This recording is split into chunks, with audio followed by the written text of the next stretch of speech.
itu adalah foto predator. Nah, kalau itu kemudian dijajar-jajar se-Indonesia, jadi orang melihat wajah ini hati-hati loh, orang melihat ini hati-hati loh, orang yang akan melakukan, wah kalau saya melakukan saya bakal diperlakukan kayak gini loh, fotoku bisa ditempel di mana-mana loh, keluargaku Malu bisa semua. malu loh, dan seterusnya.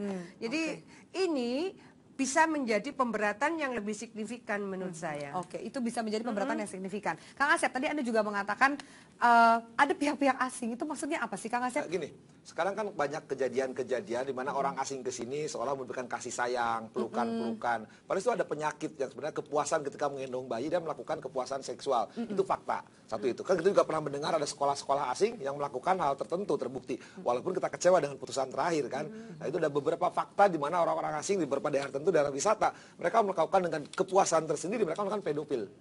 Dan satu itu yang katakan. Tapi saya tertarik oleh Ibu Menteri tadi. Betul, sekarang ada beberapa, sekarang kita bisa menjatuhkan sistem hukum. Jadi hukuman pokoknya misalkan hukuman mati, hukuman penjara, ada hukuman tambahan ditempel foto-foto gitu. Cuman saya tak khawatir ketika foto ditempel jangan-jangan tertukar dengan foto-foto pilkada gitu. Bagaimana kalau ternyata setelah selesai menyelesaikan hukuman penjaranya, hukuman badannya, dan ternyata dia sudah bertobat, itu bagaimana? Oh, ya nggak bisa. Makanya ketika hakim menjatuhkan putusan tadi, jadi hukuman pokoknya di penjara, ya misalkan hukuman 20 tahun untuk seumur hidup, tapi setelah itu misalkan ketika di LP, ya dilakukan tadi, ya entah di vasektomi, entah di apa-apa, nafsu seksnya ditutup, ada medik yang melakukan. Setelah itu juga ada hukuman sanksi sosial tadi dipasang di mall-mall, bisa kok. Itu ada dalam bentuk putusan hakim. Jadi banyak sekali hukuman yang berlapis yang diberi. Tergantung beliau nanti politik hukumnya. Nah baru saya mau tanya beliau, silakan Pak, bagaimana? Apakah kemudian bisa hukuman sosial, kemudian suntik kebiri, tadi katanya ini lebih sadis lagi gitu Pak? Bisakah itu dilakukan Pak? Ke depan ada visi DPR seperti itu? Bisa. Saya katakan tadi bahwa konten atau substansi undang-undang lahir dari nilai-nilai falsafah, nilai-nilai budaya ya yang ada di negara itu. Dan nilai-nilai budaya yang ada di negara kita ambil katalah mayoritas umat Islam. Itu benar kata Ibu Khafifah. Satu, ada konten yang keras, yang kedua ada social punishment, yang ketiga ada penegak hukum yang adil.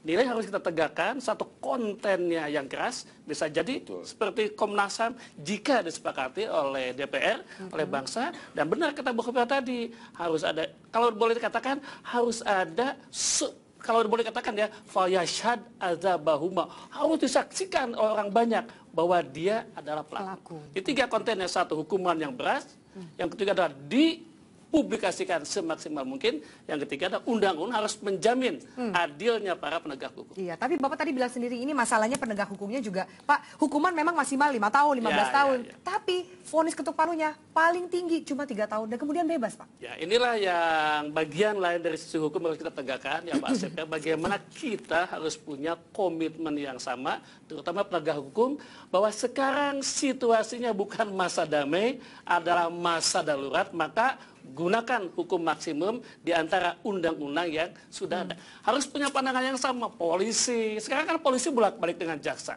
Kemarin JIS, hukuman pertama 10 tahun ya. Hukuman yang kedua pengadilan tinggi dibebaskan. Ini kan tidak ada komitmen yang sama di antara penegak hukum terhadap masalah bangsa yang sekarang, saya setuju, dalam keadaan darurat. Atau daruratnya nggak kerasa bagi para penegak hukum kita. Urusan yang lain aja, urusan korupsi gitu kan, kemudian kebakaran hutan. Saya katakan Bu Khofifah tadi, saya juga sering bertanya-tanya, kita ini bangsa apa sih? Ya, jadi begini, mungkin kita bisa membangun satu perspektif yang lebih ada strong komitmen di antara seluruh warga bangsa, tidak hanya penegak hukum. Ketika kita mencoba menyelami, kemudian kita mencoba melakukan telaah dan pendalaman terhadap para korban. Jadi misalnya sekarang ini ada 30-an korban pedofil yang sudah ada konselor ke sana, sudah ada psikolog ke sana. Ini pelakunya sudah juga dibawa ke proses hukum.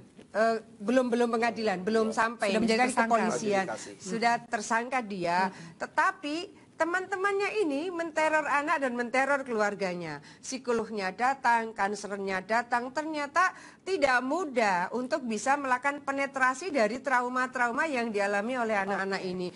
Kan tidak banyak di antara kita semua menyelami sampai sedemikian dalam. Terus banyak lagi di sebuah desa atau di sebuah sekolah sudah diketahui bahwa di situ terjadi sodomi terhadap sekian anak. Nah setelah sudah terdeteksi, setelah sudah diketahui, kemudian kepala desanya bilang tolonglah jangan dipublish, nggak enak lah kalau desa saya disebut begini. Yang di sekolahan kepala sekolahnya tolonglah jangan begini. Jadi malah Orang kemudian tuanya tidak ada tolonglah. pembelajaran. Nah, Kasus lain ya, kasus lain dari saksi-saksi yang diwawancara oleh polisi.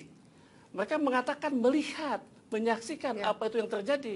Tapi ketika mereka menyaksikan, mereka tidak ada kepedulian, segera melapor. Bahkan kemudian Apalagi bisa bertindak. apalagi bertindak. Menyelamatkan. Jadi situasi darurat itu memang belum terasakan oleh semua pihak. Semua Oke. pihak. Pak, kenapa kemudian semua pihak ini tidak merasa ini darurat dan harus memproteksi seorang anak meskipun mungkin bukan anaknya sendiri, tapi anak orang? Iya, ini yang menjadi keprihatinan kita semua. Seolah-olah kalau ada anak yang menjadi korban, katakanlah dari pedofilia atau sodomi atau kekerasan, itu dianggap sebagai urusan keluarga kamu aja itu. Ketika anakmu diperkosa, ya itu berarti kamu nggak jaga gitu loh. Padahal nggak bisa begitu. Bahwa anak saya adalah anaknya Ibu Mensos. Anaknya Ibu Mensos, anak saya. Itulah sebenarnya kalau kita mau menegakkan hukum. Karena Undang-Undang Perlindungan Anak juga menyebutkan. Progresif lah Undang-Undang Perlindungan seperti Anak, itu ya? kan. Itu artinya sebenarnya kalau mau ditegakkan itu cukup baik ya. Misalnya pasal 77 itu tuh menyebutkan setiap orang yang melihat terjadinya pelanggaran terhadap anak itu harus memberikan pertolongan. Kalau tidak memberikan pertolongan itu dianggap sebagai ikut serta mendukung pelanggaran terhadap anak dan dapat dipidana. Ya, ada hukuman 5 tahun ya? Ya itu 5 tahun penjara. Kalau itu mau ditegakkan, maka predator-predator itu selain tadi social punishment, diumumkan di pom bensin, bahkan di sekolah-sekolah. Bahkan kami waktu itu mengusulkan ketika ada satu guru di salah satu SMA di Jakarta, itu tempel saja di sekolah-sekolah guru ini supaya nggak diterima guru itu atau ditakuti. Kata Bu Menteri, ada perspektif, ada mindset harus dirubah. Ketika keluarganya kena tadi sodomi, seksual, kan itu merupakan aib, dia nggak mau dibuka lagi lebih tinggi, lebih luas. Karena kalau dibuka malu Ketahuan, kan. Padahal sebenarnya lebih bahaya. Kalau ini nggak dibuka akan menimbulkan dari efek yang lain-lain bergerak. Anak itu tidak tertangani dengan baik secara psikologis. Nah, dari pengalaman kita juga begitu ya. Kadang-kadang yang menyakitkan kita kadang-kadang sudah korban di satu kampung itu diusir malah. Gitu loh, bukan justru ditolong oleh masyarakat itu. Nah, di situ budaya kita yang menurut saya harus kita ubah. Jadi budaya kita pun sebenarnya tidak memberikan peluang untuk memberikan efek jerah. Betul. Malah kemudian menyudutkan korban. Ya karena itu tadi kan bahwa diusir dari kampung karena dianggap aib, merusak ketitipan kampung, nama baik dan sebagainya, termasuk Ibu Mensos tadi sekolah.